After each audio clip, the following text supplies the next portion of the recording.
Hello everyone, আশা করছি সবাই ভালো আছেন। আমিও ভালো আছি আপনাদের দোয়ায়।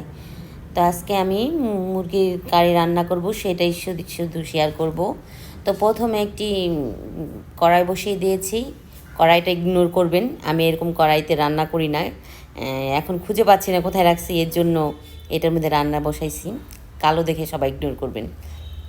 তো তা প্রথমে পরিমাণ মতো তেল দিয়ে দিয়েছি। তারপর তেলটা গরম হওয়ার পরে এখানে সব রকম গরম মশলা দিয়েছি। আমরা গরম মশলা খাই না, তো অনেকে বলবে হয়তো যে মাংসের মধ্যে গরম মশলা দিলেন না, এই জন্য দিলাম। তা নাহলে গরম মশলার ফ্লেভারটা আমি পছন্দ করি না, খেতে পারি না। আমরা ছোটো থেকে আমার মা কখন দিতে কি নেই, কোনো রকম মাংসের কারি, গরুর মাংসের কারিতে দেই, কিন্তু মুরগিতে আমরা গরম মশলা দিই না। কথায় কথায় অনেক কিছুই হয়ে দিয়ে ফেললাম। আমার মেয়ে আবার খুব পছন্দ করে গরম গরম মশলার ফ্লেভারটা।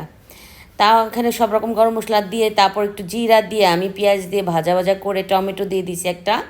টমেটো দেওয়ার পর একটু ভাজা ভাজা করে এই যে চামিচটা দেখালাম, কারণ এই চামিচটা হ্যান্ডেলটা, ধরার হ্যান্ডেলটা বড় কিন্তু মাথার সামনে কিন্তু ছোট, এই জন্য দেখিয়ে দিলাম যে এই চামিচের 2 চামিচ আমি আদা রসুন দিয়ে তারপর আমি ভাজা ভাজা করে নিয়েছি আদা রসুনটা।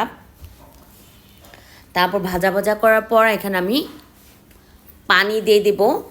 আসলে হয়েছে কি, এই ভিডিওটা কেন করলাম, আমি কখনো এভাবে মশলা কষিয়ে তারপরে মাংস রান্না করি না, আমরা অন্যভাবে রান্না করে খাই। এই জন্য এভাবে আজকে করলাম, তো তাই দেখালাম, একটু ভিডিও করে শেয়ার করলাম। তো যাক, আমি এখানে 1 চা চামচ হলুদ দিয়ে দিচ্ছি, 1 চা চামচ মরিচ দিয়ে দিচ্ছি, 1 চা চামচ জিরা গুঁড়ে দিয়েছি, সেটা স্কিপ হয়ে গেছে, আর 1 চা চামচ ধনিয়া গুঁড়া দিচ্ছি। আমি একটু মশলা একটু কম খাই সব কিছুতেই। আপনারা তো দেখেনি আমার রান্না বান্নার কারির কালার টালার, পাতলা রান্না করে খাই আমি। আর মশলাও কম দিই, কারণ আমার ডাক্তারই বলছে মশলা কম খেতে, আমার গ্যাস্ট্রিকের অনেক প্রবলেম, এই কারণে। তারপরে ভালো মতন আমি খুবই ভালো মতন কষিয়ে নিচ্ছি, আর লবণ দিয়ে নিলাম। লবণ দিয়ে আবারও ভালো মতন কষাবো। আমি অনেকক্ষণ পর্যন্ত মশলা কষাই, আবারও পানি দিয়ে যে মশলাটা কষায় নেব। আমার রান্না করতে এর জন্য অনেক সময় লাগে, কারণ আমি অনেকক্ষণ পর্যন্ত কষাই। তো মশলাটা এই পর্যায়ে কষানো হয়ে আসছে, এই ধোয়ার জন্য দেখা যাচ্ছে না, তেল উঠে গেছে, দেখতে পাচ্ছেন কত সুন্দর একদম কষানো হয়েছে। এখন মাংসটা দিয়ে দেবো। মা মেয়ের জন্য মাংস দিয়ে দিচ্ছি এখানে। আবার বললেন না এতটুকু মাংস রান্না করছেন নাকি, মা মেয়ের জন্য এটুকু অনেক, আমরা তো এত খাই না।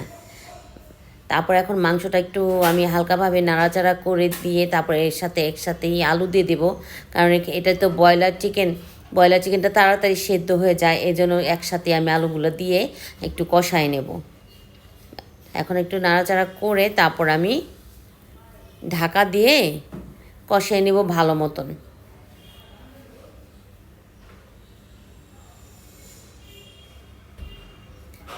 তারপর আবার একটু পর আবার নাড়াচাড়া দিয়ে নিচ্ছি।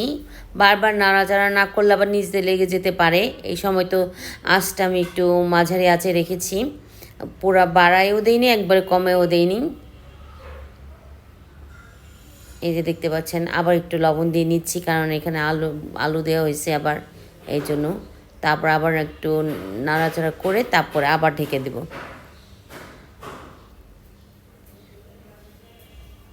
ঢেকে দিলে পানি উঠে আসবে, ওই পানিতেই অর্ধেক চিকেন রান্না করা হয়ে যাবে। এই দেখুন যথেষ্ট পরিমাণ পানি উঠছে, অনেক পরিমাণ পানি উঠে গেছে। এখন আবার নেড়ে চেড়ে দিচ্ছি। তো একটি কথা বলে নিচ্ছি, আশেপাশে অনেক শব্দ হচ্ছে, কারণ আমাদের আশেপাশে বিল্ডিংয়ের কাজ চলতেছে, বিল্ডিং উঠাচ্ছে, এই জন্য অনেক শব্দ হচ্ছে, তো সবাই ইগনোর করবেন সেটা। তো এখানে ঝোলের পানি দিয়ে দিলাম।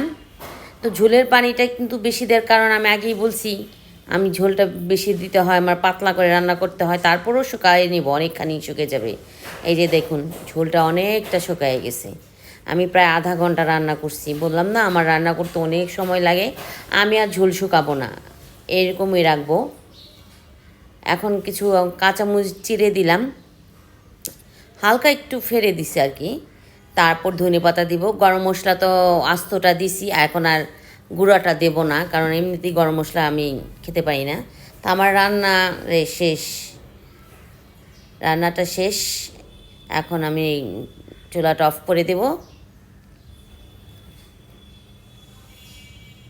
অনেক দিন পর পর ভিডিও দিই, কারণ আমি বললাম না আমি অসুস্থ, রান্না করতে পারি না দাঁড়ায়। এখন রান্না যদি না করতে পারি, শুধু অন্য ভিডিও দিলে তো হয় না, সব রকম ভিডিওই দিতে হয়। ভিউয়ার্সরা সব রকম ভিডিওই দেখতে পছন্দ করে, এই জন্য লেট হয়। তো লবণ কম হয়েছিল, আবার লবণ দিয়ে নিলাম। এখানে কিছু ধোয়ার জিনিস হয়েছে, যে আমি কাজ করছি সেগুলি একটু ধুয়ে নিয়ে তারপর গোসল করে তারপরে খেতে বসবো। এই যে এখানে আমি খেতে বসছি। আমার ঘরে ডাইনিংয়ে লাইটিংটা একটু বেশি, এর জন্য এখানে একটু তো কারিদের কালারটা একটু বেশি সাদা দেখা যাচ্ছে। তো কষায় আজকে রান্না করছি মাংসটা, তো খেয়ে দেখতেছি কেমন হয়েছে। ভালোই হয়েছে, খারাপ হয়নি, খেতে ভালোই লাগছে। কিন্তু আমি যেভাবে রান্না করি ওইভাবে আমার কাছে বেশি ভালো লাগে আর কি। তো এখানে আমি খেয়ে নিচ্ছি, মেয়ে একটু পরে খাবে, বললো যে তুমি খাও, আমি একটু পরে খাবো, এই জন্য আমি খেয়ে নিচ্ছি। আমার আবার ক্ষুধা লাগছে, ডায়াবেটিসের মানুষ আমি। এই যে মেয়েটা লাইটিংয়ের কারণে একটু ঘোলা দেখা যাইতেছে। মেয়ে দেখছেন ভাত কতটুকু নিছে, এইটুকু ভাতই খায় মেয়ে। এখন খাবে, ও আবার লেবু খায়, আমি আবার গ্যাস্ট্রিকের কারণে লেবু খাই না। তো সব ভালো থাকবেন, সুস্থ থাকবেন।